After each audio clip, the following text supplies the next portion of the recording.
Ну а казахстанцы стали покупать продукты в рассрочку. Такую услугу предлагают супермаркеты и точки общепита.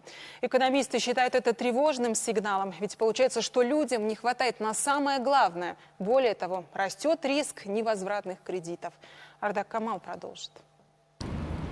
Покупки в рассрочку становятся популярнее среди казахстанцев. Если раньше наши соотечественники брали кредит, чтобы купить бытовую технику и электронику, то сейчас в этот список вошли даже продукты питания. Услугу покупка в рассрочку стали предоставлять в столовых и супермаркетах. Что о такой тенденции думают сами казахстанцы, узнаем прямо сейчас.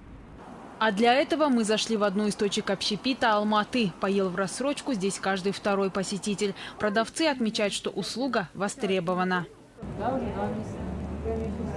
Каждый день кто-то покупает, да? Я сейчас, то есть, не прогорю, все нормально будет, да?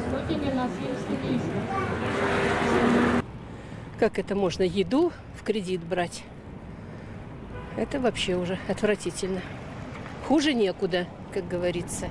У меня есть свои кредиты, я рассчитываю уже не молодой, уже пожилой, я свои возможности, финансы, я все рассчитываю. Эксперты считают, что это тревожный сигнал. Банкам должны более 3 миллионов граждан, и большая часть из кредитов невозвратные. Если люди не смогут их оплатить, может наступить новый банковский кризис. Цифра общей закредитованности нашего населения от 6 до 7 триллионов тенге.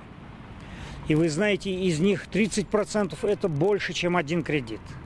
Сейчас в рассрочку можно купить товары или услуги на сумму до 150 тысяч тенге. Стать клиентом очень легко, достаточно удостоверения личности. Согласно исследованию Ranking KZ, потребительские кредиты чаще всего берут в Алматы и Кызылординской области. Затем следует Южно-Казахстанская область и Астана. Зазорного в этом ничего нет. Банки просто реагируют на спрос населения. Смущает только то, что наши граждане стали питаться в кредит.